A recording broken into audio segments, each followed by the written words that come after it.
I am Jeevan Kumar, Assistant Professor, Department of Public Policy, Law and Governance, Central University of Rajasthan. Today we are going to learn about a paradigm shift from government to governance in a course, Public Administration and Introduction. When we understand the concept of the governance, we should be in a position to understand what is the role of the state in terms of its service delivery to the citizens.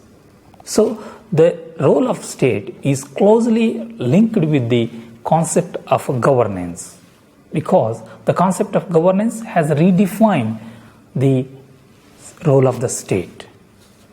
And the evolution of the concept has brought a lot of changes in the administrative systems across the world, because with the advent of globalization and neoliberal policies, governance has become an important concept to be studied in the field of public administration. Further, liberalization, globalization, and privatization has transformed the way in which administrative systems respond in delivering services to the citizens. And if we further go into the details of the concept of governance, that in the post-World War II, the role of the state has increased in many parts of the world. And it has been argued that the state should play an important role starting from the birth of a citizen to the death. So that's how we see that the role of state is to take care of citizens from womb to tomb. And we also see that the concept of governance has brought a lot of changes in the political institutions, where the monopoly of the political institutions have been questioned, because the role of the state has been considered to be minimal. So the concept of governance argues for the minimal role for the state. And as I have discussed, we also see that governance also involves a role for the private sector and market and the civil society in the decision-making process. And if you look at some of the major definitions given by the scholars, Jerry Stoker says that the role of public sector and private sector has been blurred in terms of service delivery. That is how we can understand that the concept of governance emphasizes that the public and private sectors go together in delivering services. Prior to that, the role of the public sector was very dominant because it was playing a monopolistic role. And then you also see that in the decision-making process, only the public sector and government officials have been involved. But with the emergence of the concept of governance, now we see a new actors are coming into that. So the monopoly of the public sector can no longer be valid, as the concept of governance emphasizes. And governance also can be understood as networks, because governance is a network between state, market, and civil society. And this network, as a policy network, is the substance of entire concept of governance. Let us spend some time on what this governance as a policy networks. As I have discussed, governance is a network between state, market, and civil society. We can see these relationships at two levels. One is at formal level, the other one is at informal level. At a formal level, the state has to interact with business and market and civil society. And there is also another level at which the state interacts with non-state sectors, for example, the NGOs.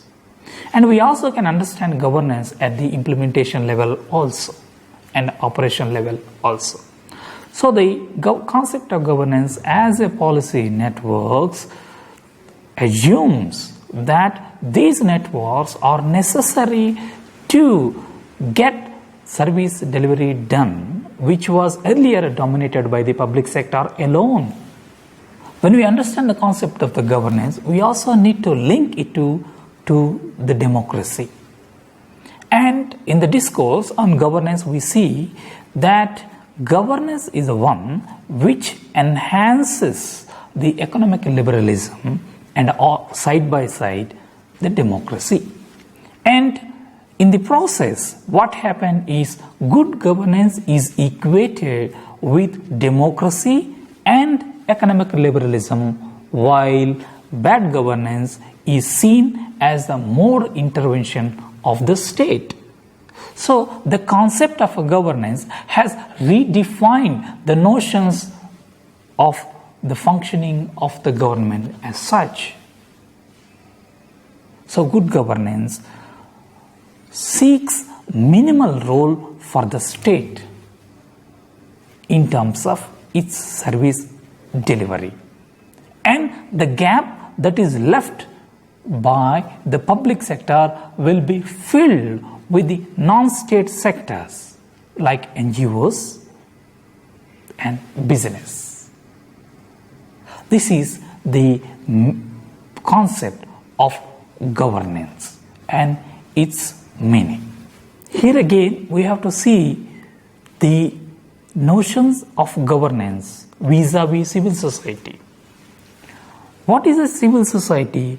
The civil society is equated with the freedom and liberties of individuals, while the state seems to be oppressive in its nature.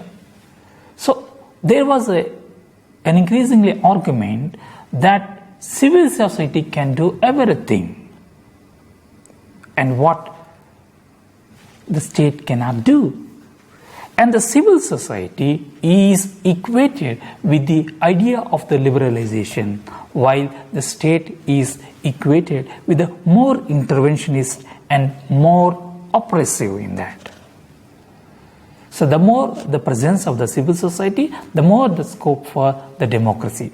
That is how we see that the governance is also about strengthening democracy and strengthening the civil society. And we can see that governance is about restructuring the relationship between state, civil society, and market. That is how the governance reforms have become very popular throughout the world, starting from Africa, Latin America, and the other developing countries. So this is how the concept of governance has come into work in the literature of public administration and public policies. Let us now discuss how governance views partnership as a strategy. What are these partnerships all about? These partnerships are all about the public and private partnership, which were not earlier. These partnerships marked a shift in the manner in which government delivers services. Earlier, the public sector was dominated by the bureaucrats who take decisions. But now, when we see the concept of governance as a strategy of partnership, now there is a scope for the other non-state sectors. For instance, in India, after globalization, the government of India has to invite the business sector and the civil society groups to take part in the policy formulation. And this itself is a watershed in the development of Indian history. And with this, the bureaucratic dominance has come down, where the civil society engages in the discussions and debate in policy formulation. For example, the right to information is the culmination of the efforts made by the civil society organization, MKSS in Rajasthan, which fought for the right to information. At business level, we also see the FICCI and Confederation of Indian Industry, who are invited to take part in the decisions taken at the central level. So we see here that the partnership has emerged as a strategy of good governance. This linking with the non-state sectors was not existent earlier times. Thereby, the notion of governance questioned the hierarchy of the public sector. And these partnerships have allowed the government to learn from the non-state sector also.